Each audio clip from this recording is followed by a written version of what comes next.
Mau nanya dong, kalian kalau investasi pada kemana sih? Investasi emas kah? Atau surat berharga, obligasi, reksadana? Atau mungkin deposito? Atau saham? Atau mungkin investasi ke pacar gitu?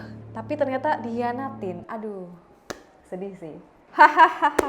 Kalian ngerasa nggak sih kalau sekarang ini ya, selain isu-isu tentang COVID, tentang vaksin, tentang kesehatan gitu, ada isu juga yang sedang naik daun nih, yaitu adalah isu tentang investasi.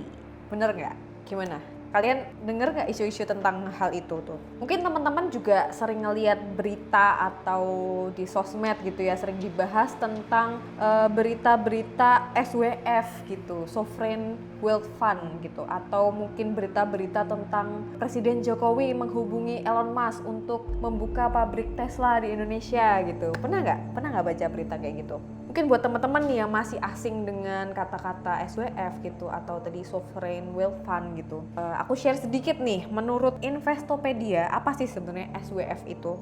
Nah, SWF ini adalah badan pengelola dana investasi yang dimiliki oleh negara untuk kepentingan negara. Nah, SWF ini tuh memiliki dan mengatur dana publik dan menginvestasikannya ke aset-aset yang luas dan beragam gitu. Nah, dan kabarnya dana yang dikelola oleh SWF ini itu akan digunakan untuk mendanai pembangunan infrastruktur berkelanjutan yang ada di Indonesia. Jadi nggak heran deh kalau berita tentang terbentuknya SWF ini itu jadi peluang yang bagus gitu untuk saham-saham atau perusahaan-perusahaan yang bergerak di bidang pembangunan atau infrastruktur di Indonesia kayak gitu.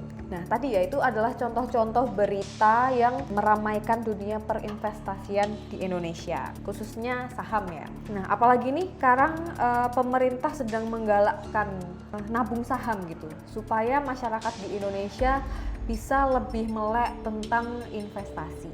Masyarakat Indonesia nih yang terkenal dengan masyarakat yang konsumtif gitu, lebih bisa memanfaatkan harta yang dia miliki untuk jangka panjang kayak gitu. Tentu ini hal yang positif gitu. Jadi sebenarnya nggak heran kalau jumlah investor di Indonesia, investor pasar modal di Indonesia saat pandemi atau selama tahun 2020 itu malah meningkat sebesar 56%. Jadi ambil datanya dari financedetik.com ya. Itu dia financedetik.com ini menyebutkan bahwa selama masa pandemi justru jumlah investor pasar modal di Indonesia itu malah naik sebesar 56%. Ya mungkin ini juga ada pengaruh dari pandemi gitu ya. Jadi orang tuh terkena wabah ini, pandemi ini, jadi dia mengalokasikan dananya itu habitnya atau kebiasaannya dia yang biasanya selama ini konsumtif gitu, jadi lebih berhati-hati dalam membelanjakan uangnya.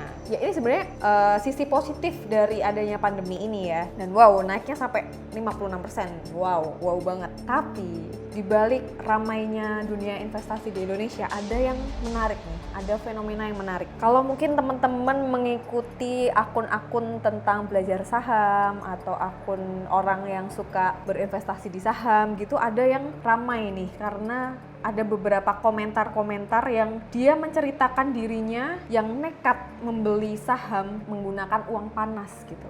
Nah, apa sih uang panas tuh? Uang panas ini bisa dimulai dari uang hasil pinjaman online, uang arisan ibu-ibu, atau mungkin menggadaikan tanah, BPKB dan sebagainya, dan uang itu digunakan untuk membeli saham. Ini menarik banget teman-teman. Bahkan di berita itu ada juga yang menyebutkan bahwa ada nih orang yang dia nekat untuk meminjam ke 10 aplikasi pinjaman online, pinjol, dan dia tuh pinjamannya mencapai sekitar 170 juta dan akhirnya dia membelanjakan uang tersebut di saham Antam kayak gitu.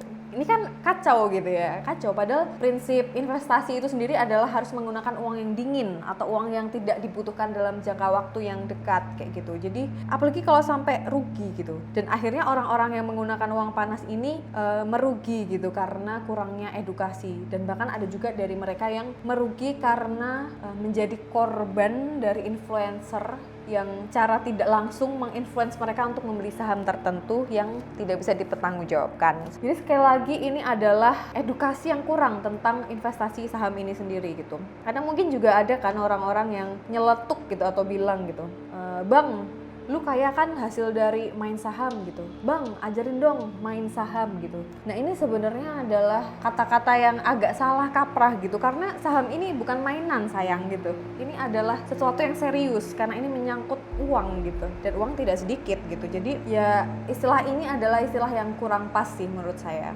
Tapi kan kita harus nyoba gitu. Masa lagi rame nabung saham kita nggak nyoba gitu? Ya benar, memang benar kita harus mencoba, tapi ingat pakai uang sendiri, semampunya kita, uang dingin kita ada berapa, itu yang kita investasikan kayak gitu. Jangan sampai kita menggunakan uang panas. Nah kalau saatnya malah rugi, malah kita pusing kan gitu. Jadi sebenarnya moral of the story-nya adalah mengikuti tren, selalu up to date gitu ya. Ikut tren, up to date itu sangat penting, karena kalau nggak ikut juga kita akan ketinggalan gitu. Tapi gini, yang paling penting adalah mengikuti tren itu harus diseimbangkan dengan kemauan belajar yang cukup juga gitu, karena jangan cuma latahnya aja gitu. Sebenarnya benar tuh kata orang-orang sukses tuh ya, katanya banyak tuh kan orang-orang sukses bilang kalau belajar itu nggak berhenti saat kita selesai sekolah gitu.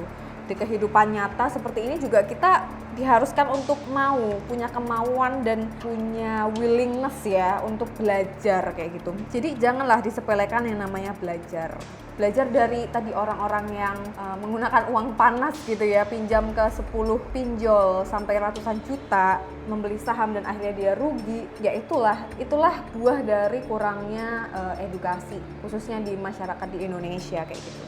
Nah sebenarnya masih ada banyak hal sih yang menarik yang bisa kita diskusikan terkait fenomena naik daunnya investasi ini gitu. Untuk teman-teman yang ingin membahas ini lebih dalam bisa banget komen di kolom komentar ya di bawah, atau mungkin ada topik-topik hangat yang mau teman-teman diskusikan bareng-bareng di sini, bisa aja langsung tulis di komentar di bawah. Oke, see you in the next video di channel YouTube Aksoro ini. See you teman-teman.